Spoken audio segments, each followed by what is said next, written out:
আমরা পত্রপত্রিকায় অনেক সময় পড়ে থাকি, শুনে থাকি, মিডিয়ার যুগে অনেক তথ্য আমরা তালাশ করছি যে আল্লাহ রাসূল সাল্লাল্লাহু আলাইহি ওয়াসাল্লাম মেরাজে গিয়েছিলেন, তার মেরাজ হয়েছিল। বাস্তব না বাস্তব? আসলে মেরাজ জিনিসটা কি? এই মেরাজ আল্লাহ রাসূল সাল্লাল্লাহু আলাইহি ওয়াসাল্লাম কিভাবে তার সঙ্গে সম্পৃক্ত, আল্লাহর কোরআন তার সাক্ষ্য দিচ্ছে। কবে মেরাজ হয়েছিল, কোন বছরে হয়েছিল, এই ব্যাপারে মুফাসসিরিনে কেরাম একাধিক মত যদিও নিয়ে এসেছেন, কিন্তু আজকে দিনের তারিখ, আরবি তারিখ হচ্ছে 26শে রজব। 26শে রজব, সূর্য অস্তমিত হওয়ার পর থেকে আমাদের আরবি তারিখ আসবে 27শে রজব। 27শে রজব দিবগর রাত্রের ব্যাপারে অনেক মুফাসসিরিনে কেরাম বলেছেন আল্লাহ রাসূলের এই দিন, এই রাতে মেরাজ হয়েছিল। তো যাই হোক, আল্লাহ রাসূল সাল্লাল্লাহু আলাইহি ওয়াসাল্লামের হিজরতের 1 বছর পূর্বে মেরাজ হয়েছিল। তো আল্লাহ রাসূল সাল্লাল্লাহু আলাইহি ওয়াসাল্লামের মেরাজ কিভাবে হয়েছে?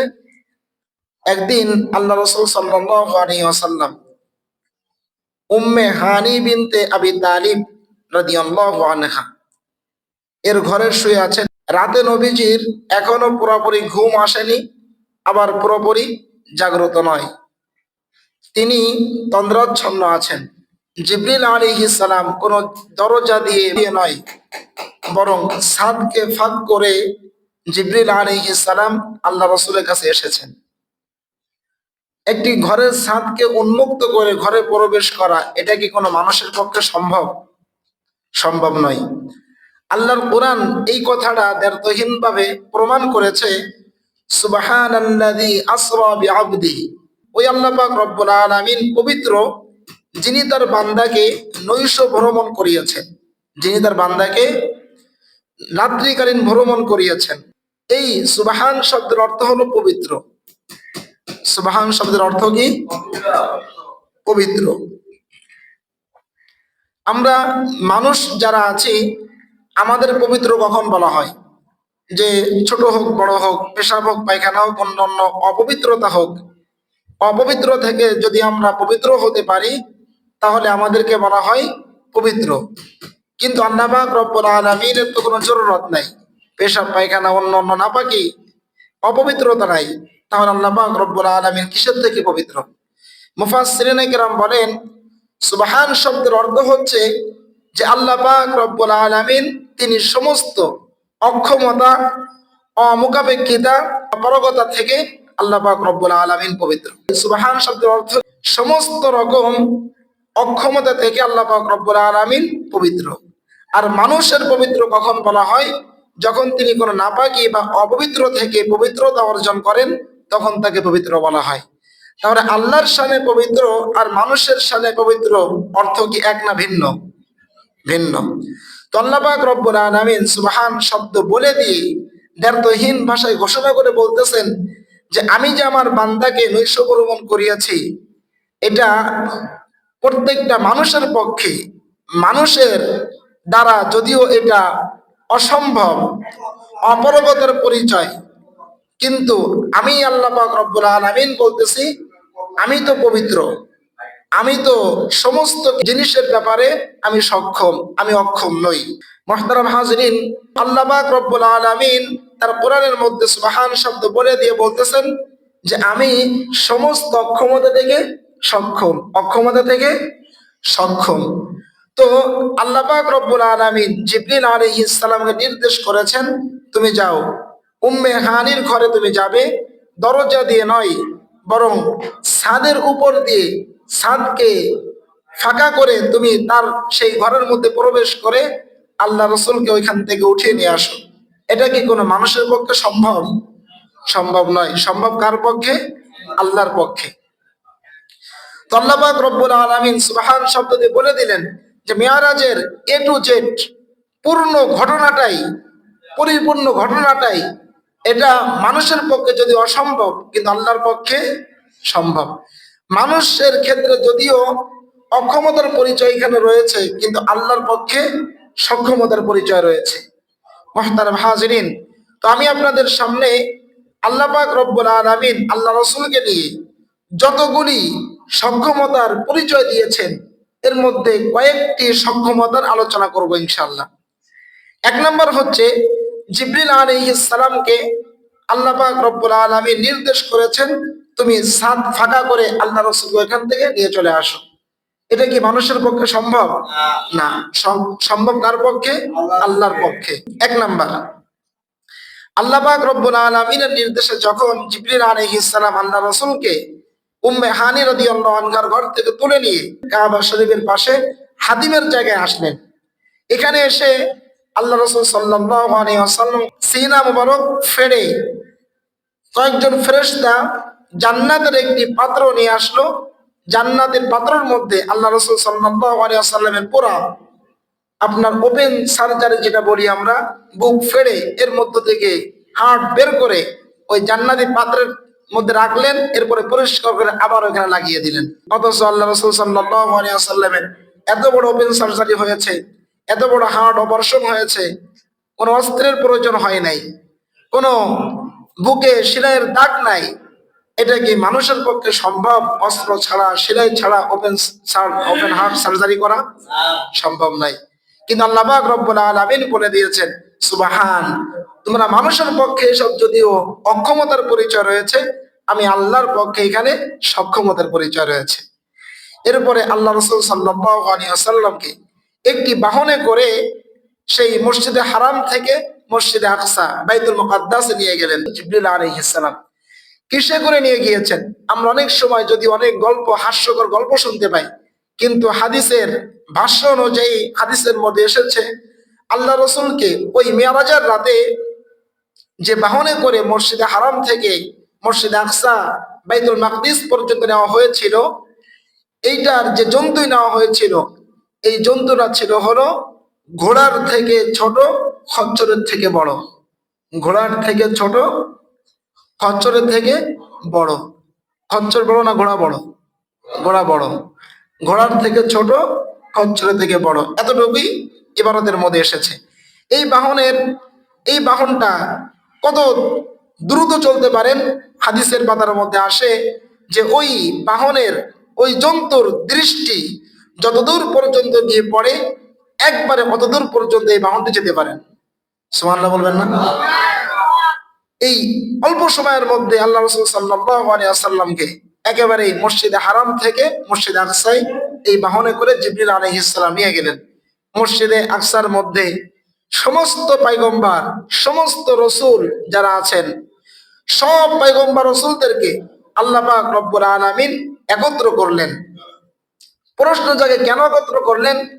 কারণ হচ্ছে লক্ষাধিক নবী রাসূলগণকে বাইতুল মাকদিস এজন্য নিয়ে এসেছিলেন আমাদের নবী মুহাম্মদ আরবি সাল্লাল্লাহু আলাইহি ওয়াসাল্লামের সমস্ত নবী আর রাসূলদেরকে মুক্তাদি বানানোর জন্য।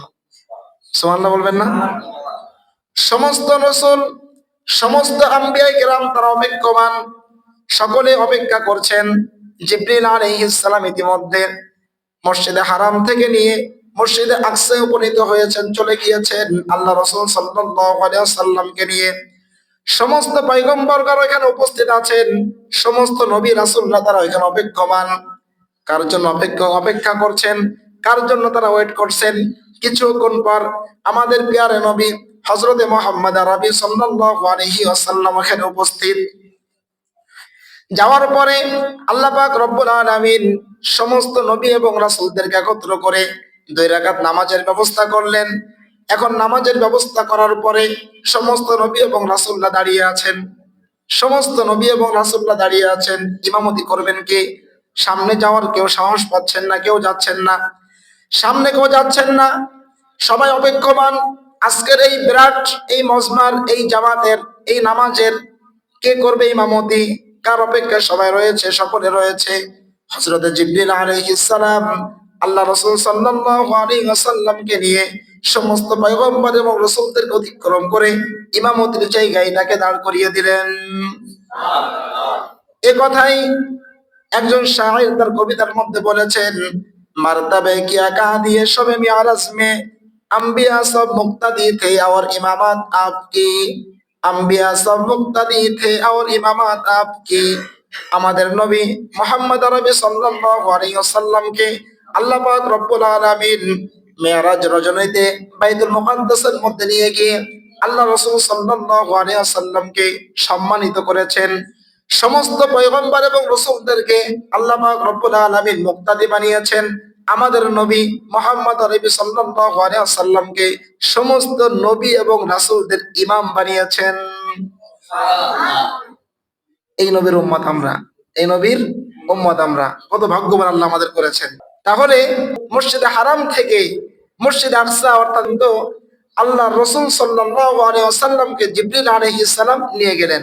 নিয়ে গিয়ে বিরাট এক জামাতে নামাজের ব্যবস্থা করলেন। এই নামাজের ইমামতি করছে কে? আমাদের নবী মুহাম্মদ আরবি সাল্লাল্লাহু আলাইহি ওয়াসাল্লাম। এরপরে বাইতুল মাকদিস থেকে আল্লাহ পাক রব্বুল আলামিন নির্দেশে জিবরিল আলাইহিস সালাম আল্লাহর কাছে নিয়ে যাবেন। কোথায় নিয়ে যাবেন? আল্লাহর কাছে নিয়ে যাবেন। এখানে যাওয়ার ব্যবস্থা কি? এখানে যাওয়ার ব্যবস্থা হলো যে বোরাক নামক জান্নাতে একটা জন্তুর ব্যবস্থা করলেন। কার ব্যবস্থা করলেন? বোরাক। বোরাক যে জন্তুটা জান্নাতি জন্তু বাইতুল মাকদাস থেকে আল্লাহ পাক রব্বুল আলামিন আসমান পর্যন্ত নিয়ে যাবে এই বোরাক নামক জন্তু। আল্লাহ রাসূল সাল্লাল্লাহু আলাইহি ওয়াসাল্লামকে বাইতুল মাকদিস থেকে জিবরিল আলাইহিস সালাম নিয়ে আসমানের দিকে উঠতেছেন, চলতেছেন। প্রথম আসমানে যাওয়ার পরে প্রশ্ন, এক এক আসমানে একটা, দুইটা, তিনটা, চারটা, পাঁচটা, ছয়টা, সাতটা আসমান উপরে আছে। এর উপরে সিদরাতুল মুনতাহা, এর উপর আরশ। সাত আসমানের গেট আছে কি নাই? প্রত্যেক আসমানের গেট আছে। প্রথম আসমানে যাওয়ার পরে জিবরিল আলাইহিস সালামকে জিজ্ঞাসা করতেছে যারা সিকিউরিটি গার্ড আছেন, ফেরেশতারা যারা দায়িত্বে নিযুক্ত আছেন, মানাংতা, আপনি কে?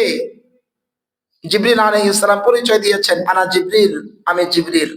মান মাক, তোমার সাথে কে? জিবরিল আলাইহিস সালাম বললেন, মুহাম্মদ আরবি সাল্লাল্লাহু আলাইহি ওয়াসাল্লাম। হাল উরসিলা ইলাইক, তোমার সাথে তাকে নিয়ে আসার কি অনুমতি হয়েছে? জিবরিল আলাইহিস সালাম বললেন, হ্যাঁ, অনুমতি হয়েছে। ফেরেশতাদের কথোপকথন চলতে প্রথম আসমানে। জিজ্ঞাসা করতেছে, তুমি কে? তোমার সাথে কে? তোমার সাথে যে আছে তাকে নিয়ে আসার অনুমতি হয়েছে কিনা? হ্যাঁ, অনুমতি হয়েছে। প্রথম এরপরে গেট খুলে দিলেন, নক করলেন, এভাবে নক করলেন। নক করার সঙ্গে সঙ্গে মানাংতা, কে আপনি? কোথা থেকে এসেছেন? কেন এসেছেন? আমি জিবরিল, আমার সাথে মোহাম্মদ, আল্লাহ আমাকে নির্দেশ দিয়েছেন। প্রথম আসমান যাওয়ার পরে আপনার মুহাম্মদ আরবি সাল্লাল্লাহু আলাইহি ওয়াসাল্লামকে সংবর্ধনা দিলেন দায়িত্বপ্রাপ্ত নিযুক্ত ফেরেশতা। মারহাবান বিন নবিয়্যিস সালিহ সাল্লাল্লাহু আলাইহি ওয়াসাল্লাম, যে সৎ নবী, সাইয়্যিদুল আম্বিয়া, সাইয়্যিদুল মুরসালিন মুহাম্মদ সাল্লাল্লাহু আলাইহি ওয়াসাল্লাম, আপনাকে স্বাগতম জানাই। দ্বিতীয় আসমানে যাওয়ার পরে আবার জিবরিল আলাইহিস সালাম নক করতেছেন, করাঘাত করতেছেন দরজায়। প্রশ্ন আসছে, মানাংতা, আপনি কে? জিবরিল আলাইহিস সালাম জিজ্ঞাসা বললেন, আনা জিবরিল। মান মাআক, আপনার সাথে কে? মুহাম্মদ সাল্লাল্লাহু আলাইহি ওয়াসাল্লাম। হাল উরসিলা ইলাইক, তাকে কি উপরে নিয়ে আসার নির্দেশ দেওয়া হয়েছে? জিবরিল আলাইহিস সালাম বললেন, হ্যাঁ, নির্দেশ দেওয়া হয়েছে। দ্বিতীয় আসমানে ছিলেন আমাদের আদি পিতা, কে? আদি পিতা কে? এই তোমরা বলো, হযরতে আদম আলাইহিস সালাম। জিবরিল আলাইহিস সালাম নবীজিকে বললেন, সালাম দাও। কাকে বলতেছেন? মুহাম্মদ সাল্লাল্লাহু আলাইহি ওয়াসাল্লামকে বলতেছেন, বাবাকে সালাম দাও, বাবাকে সালাম দাও। আল্লাহ রাসূল সাল্লাল্লাহু আলাইহি ওয়াসাল্লাম সালাম দিলেন, আসসালামু আলাইকুম ওয়া রাহমাতুল্লাহ, সালাম দিলেন। বাবা এবং সন্তানের সাথে কথোপকথন হচ্ছে। বাবা আদম আলাইহিস সালাম বললেন, মারহাবান বিন নবিয়্যিস সালিহ সাল্লাল্লাহু আলাইহি ওয়াসাল্লাম, আপনাকে স্বাগতম, ধন্যবাদ, কংগ্রাচুলেশন, আপনি এত দূর পর্যন্ত এসেছেন। তৃতীয় আসমানে যাওয়ার পর একই প্রশ্ন, মান আনতা, মান মাআক, হাল উরসিলা ইলাইক, আপনি কি, আপনার সাথে কে? তাকে কি নিয়ে আসার অনুমতি হয়েছে? চতুর্থ আসমানে একই প্রশ্ন, মান আনতা, মান মাআক, হাল উরসিলা ইলাইক। পঞ্চম আসমানে একই প্রশ্ন, মান আনতা, মান মাআক, হাল উরসিলা ইলাইক। ষষ্ঠ আসমানে একই প্রশ্ন, মান আনতা, মান মাআক, হাল উরসিলা ইলাইক, আপনি কি, আপনার সাথে কে? তাকে কি অনুমতি দেওয়া হয়েছে আসার জন্য? সপ্তম আসমানে যাওয়ার পরে করাঘাত করার সঙ্গে সঙ্গেই হযরত ইব্রাহিম আলাইহিস সালাম বলতেছেন, মান আনতা, আপনি কে? জিবরিল আলাইহিস সালাম বললেন, আনা জিবরিল, আমি তো জিবরিল। মান মাআক, আপনার সাথে যিনি আছেন উনি কে? উনি মুহাম্মদ সাল্লাল্লাহু আলাইহি ওয়াসাল্লাম। হাল উরসিলা ইলাইক, ওনাকে আপনি এখানে কেন নিয়ে এসেছেন? আনার অনুমতি কি আপনার হয়েছে? জিবরিল আলাইহিস সালাম বললেন, হ্যাঁ, অনুমতি হয়েছে। সপ্তম আসমানে যাওয়ার পরে ইব্রাহিম আলাইহিস সালামকে জিবরিল আলাইহিস সালাম পরিচয় করিয়ে দিলেন, এই যে তোমাদের বাবা ইব্রাহিম আলাইহিস সালাম, তোমাদের বাবা ইব্রাহিম আলাইহিস সালাম, যিনি তোমাদের সাম্মাকুমুল মুসলিমিন, তোমাদের নাম রেখেছিলেন মুসলমান, সালাম দাও। এজন্য আগন্তুক ব্যক্তি উনি যত বড় সম্মানী হোক না কেন, আর যারা উপস্থিত বসে আছি ছোট হোক না কেন, সুন্নাত হলো আগন্তুক যিনি আসবেন উনি প্রথম মজলিসে কি করবেন? সালাম দিবেন, আসসালামু আলাইকুম ওয়া রাহমাতুল্লাহ। জিবরিল আল্লাহ রাসূলকে বলেছেন, তুমি কি করো? আদমকে সালাম দাও, মূসাকে সালাম দাও, ঈসাকে সালাম দাও, ইদ্রিসকে সালাম দাও, এবং ইউসুফ আলাইহিস সালামকে সালাম দাও, হযরত ইব্রাহিম আলাইহিস সালামকে তুমি সালাম দাও। অথচ কিছুক্ষণ পূর্বেই বাইতুল মাকদিসের মধ্যে ইব্রাহিম আলাইহিস সালাম, ইদ্রিস আলাইহিস সালাম, মূসা, ঈসা আলাইহিস সালাম সকলেই বাইতুল মাকদাসের মধ্যে অপেক্ষমান ছিলেন। আমাদের সকলে দাঁড়িয়ে আছে আমরা মুক্তাদি হয়ে আজকের এই বিরাট, এই মহান এই মজলিসকে, এই জামাতকে, আমাদের জামাতের ইমামতি কে করবে? সকলেই অবাক হয়ে তাকিয়ে আছেন কে যেন ইমামতি করবে। সকল ইমাম নিশ্চুপ হয়ে দাঁড়িয়ে আছেন। ইতিমধ্যেই আল্লাহ রাসূল সাল্লাল্লাহু আলাইহি ওয়াসাল্লাম সকল নবী রাসূলদের অতিক্রম করে জিবরিল আলাইহিস সালাম আল্লাহ রাসূলের হাত ধরে ইমামতির জায়গায় অবস্থান করিয়ে দিয়ে বললেন, আপনি আজকে সকল ইমাম এবং আম্বিয়া এবং রাসূলদের ইমাম আপনিই হবেন। হযরতে জিবরিল আলাইহিস সালাম আল্লাহ রাসূল সাল্লাল্লাহু আলাইহি ওয়াসাল্লামকে সপ্তম আসমানে নেওয়ার পরে হযরত ইব্রাহিম আলাইহিস সালামের সঙ্গে পরিচয় করিয়ে দিলেন। ইব্রাহিম আলাইহিস সালাম বাইতুল মামুর নামক একটি ঘরের গা লাগিয়ে উনি বসে আছেন, তাসবিহ পাঠ করছেন। ইতিমধ্যে জিবরিল আলাইহিস সালাম এবং অন্যান্য হাদিসের মধ্যে আসে বাইতুল মামুর হলো আমাদের দুনিয়ার মধ্যে যেমন কাবা ঘর আছে এমন একটি ঘর। প্রত্যেক আসমানের মধ্যে আল্লাহ পাক রব্বুল আলামিন একটি ঘর নির্মাণ করে রেখেছেন। প্রথম, দ্বিতীয়, তৃতীয়, চতুর্থ, পঞ্চম, ষষ্ঠ, সপ্তম প্রত্যেক আসমানের মধ্যে, আসমানের উপরে আল্লাহ পাক রব্বুল আলামিন কাবা ঘরের মতো করে একটি করে ঘর নির্মাণ করে রেখেছেন। হাদিসের মধ্যে আসে এই কাবা ঘর দৈনিক প্রতিদিন 70,000 ফেরেশতা তওয়াফ করতে থাকে। দুনিয়ার মানুষ যেমন কাবা ঘরকে তওয়াফ করতে থাকে, হাদিসের পাতার মধ্যে আসে প্রত্যেক এই আসমানের এই ঘরকে 70,000 ফেরেশতা তওয়াফ করতে থাকে। হাদিসের পাতার মধ্যে এসেছে, সহিহ বর্ণনার মধ্যে এসেছে, একবার যদি কোনো ফেরেশতা এই কোন ঘরকে তওয়াফ করেছে, কিয়ামত পর্যন্ত আর তার দ্বিতীয়বার তওয়াফ করার সুযোগ নাই। এবার বুঝেন আমার আল্লাহর ফেরেশতার সংখ্যা কত।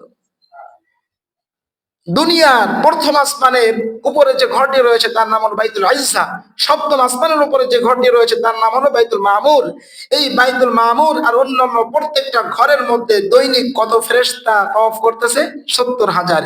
একবার যে ফেরেশতা তওয়াফ করেছে দ্বিতীয়বার আর তা তওয়াফ করার সুযোগ নাই। এ পর্যন্ত যাওয়ার পরে আল্লাহ পাক রব্বুল আলামিন আল্লাহ রাসূল সাল্লাল্লাহু আলাইহি ওয়াসাল্লামকে আর উপরে নিয়ে গেলেন সিদরাতুল মুনতাহা পর্যন্ত নিয়ে গেলেন। যাওয়ার পরে জিবরিল আলাইহিস সালাম রাসূলকে বলতেছেন, ও মুহাম্মদ, ও নবী মুহাম্মদ সাল্লাল্লাহু আলাইহি ওয়াসাল্লাম, এখান থেকে আপনাকে যেতে হবে। আল্লাহ রাসূল বললেন, কি ব্যাপার? এতদূর পর্যন্ত আপনি আমাকে নিয়ে আসলেন, এখান থেকে একা আমাকে ছেড়ে দিবেন?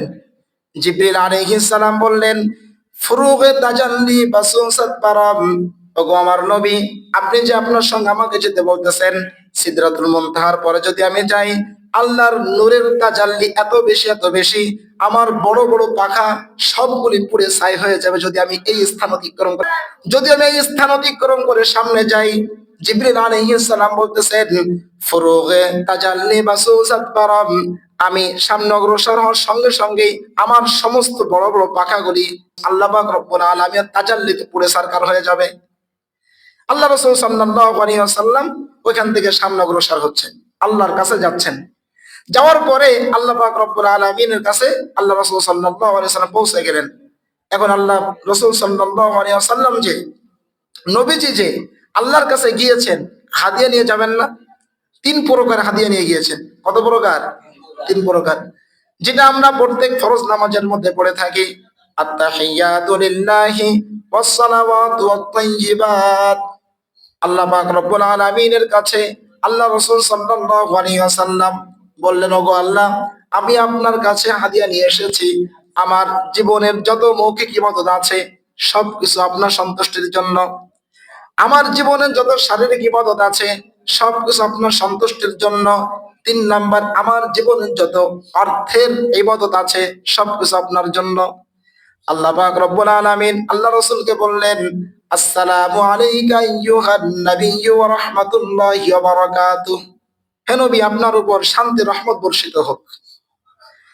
ওই আল্লাহর সাথে আল্লাহ রাসূলের কথোপকথন হচ্ছে, সরাসরি আল্লাহ রাসূলের সঙ্গে আল্লাহর কথোপকথন হচ্ছে। এই মুহূর্তে আল্লাহ রাসূল উম্মতের কথা বলে যায় নাই, আসসালামু আলাইনা ওয়া আলা ইবাদিল্লাহিস সালিহিন। ওগো আল্লাহ, শুধু আমার পক্ষ থেকে আপনার সালাম নয়, আমার সমস্ত নেক বান্দা যারা আছে, নেক উম্মত যারা আছে, সৎ উম্মত যারা আছে, সকলের পক্ষ থেকে আপনার প্রতি সালাম। আশহাদু আল্লা ইলাহা ইল্লাল্লাহ ওয়া আশহাদু আন্না মুহাম্মাদান আবদুহু ওয়া রাসূলুহু। শেষ কথোপকথন হচ্ছে। আর অনেক কথা হয়েছে, সমস্ত কথার বিবরণ দেওয়া সম্ভব নয়। এ পর্যন্ত কথোপকথন হচ্ছে। এখন আল্লাহর কাছে আল্লাহ রাসূল গিয়েছেন, আল্লাহ পাক রব্বুল আলামিন তো কিছু হাদিয়া দিবেন, হাদিয়া তো কিছু দিবেন। আল্লাহ পাক রব্বুল আলামিন আল্লাহ রাসূলকে বললেন, যাও তোর উম্মতের জন্য যা নিয়ে যাবে এর মধ্যে একটি হলো 50 ওয়াক্ত নামাজ নিয়ে যাও। 50 ওয়াক্ত নামাজ নিয়ে নামতেছে নিচের দিকে। নামতে নামতে মুসা আলাইহিস সালামের সাথে দেখা। 6ষ্ঠ আসমানে মুসা আলাইহিস সালামের সাথে দেখা। কিরে মোহাম্মদ, ওগো আমার ভাই, প্রিয় ভাই, আল্লাহর কাছে গিয়ে আল্লাহ কিছু হাদিয়া দেয় নাই? দিছে তো, বিরাট কিছু দিছে, অনেক কিছু দিছে। অনেক কি দিছে? 50 ওয়াক্ত নামাজ দিছে। ভাই ভাই, আপনি ফিরে যান ভাই, সম্ভব না। আমি উম্মত চড়াই আসছি, এই ছাগল আমি পাইলে আসছি, গ্রাম্য ভাষায় যেটা বলে, আগে যান কমায় নিয়ে আসেন। গেছে আল্লাহর কাছে। যাওয়ার পরে আল্লাহ রাসূল বলতেছে, ওগো আল্লাহ, মুসা আলাইহিস সালাম আমাকে বললেন যে ভাই তুমি পারবা না, আল্লাহর কাছে কি আবেদন করে কমায় দিতে। ঠিক আছে, কত ওয়াক্ত কমাবো? 5 ওয়াক্ত কমাও। 45 ওয়াক্ত নিয়ে আবার আসছে। ভাই কিরে ভাই, আল্লাহকে কিছু কমাইছে নাকি আগের মতোই আছে? 5 ওয়াক্ত কমাই দিছে। আছে কয়েক 45। আবার যাও ভাই, পারবে না, এটাও পারবে না। আবার গেছে, ওগো আল্লাহ, এত আমার উম্মত নাকি পারবেন, আরো কমাই দেন। আল্লাহ আরো কমাই দিছে, 40 ওয়াক্ত নিয়ে যাও। আবার মুসা আলাইহিস সালাম জিজ্ঞাসা করছে, আর কিছু কমাইছে? হ্যাঁ, আরো 5 ওয়াক্ত কমাইছে, 40। পারবে না রে ভাই, আবার যাও। এই ভাই ভাই করে কয়বার পাঠাইছে? 9 বার পাঠিয়েছে। কয়বার? 9 বারে 45 ওয়াক্ত কমাইছে। আনার পরে আল্লাহ রাসূলকে বলতেছেন, পারবেন আপনার উম্মত, আবার যান। আল্লাহ রাসূল কয় কি, আমার লজ্জা লাগে, আর পারবো না, আমার পক্ষে সম্ভব না। আল্লাহ পাক রব্বুল আলামিন আল্লাহ রাসূল সাল্লাল্লাহু আলাইহি ওয়াসাল্লাম যখন 5 ওয়াক্ত নামাজ নিয়ে দুনিয়াতে ফেরত চলে আসছেন, আমার আল্লাহ পাক রব্বুল আলামিন উপর থেকে ঘোষণা করে দিয়েছেন, মা ইউবাদদালুল কওলু লাদাইয়া ওয়া মা আনা বিযাল্লামিন লিল আবিদ। ওগো আমার নবী, আমার আল্লাহর কথা কোনোদিন পরিবর্তন হয় না, আমার কথার কোনো পরিবর্তনশীল নয়, আমার কথা পরিবর্তনশীল নয়। আমি যে 50 ওয়াক্ত নামাজ তোমারও ফরজ করে দিয়েছিলাম তোমাদের উপরে, তুমি এইটা নিয়ে যাও, 5 ওয়াক্ত নিয়ে যাও। যে বান্দা 5 ওয়াক্ত নামাজ ঠিক মতো পড়বে, আমি তার 50 ওয়াক্তের সওয়াব দিব। এই 5 ওয়াক্ত নামাজ হলো মেরাজের নামাজ। আমরা অনেকে প্রশ্ন করি, হুজুর মেরাজের নামাজ কি? কি নিয়ত করতে হবে? কয় রাকাত পড়তে হবে? মেরাজের নামাজ কয় ওয়াক্ত? 5 ওয়াক্ত। মেরাজের নামাজ কয় ওয়াক্ত? 5 ওয়াক্ত। এটাকে শুধুমাত্র 87 রজব বা রজব মাসে পড়তে হয় না সারা বছর পড়তে হয়? এটা হলো 5 ওয়াক্ত নামাজ, হলো মেরাজের নামাজ।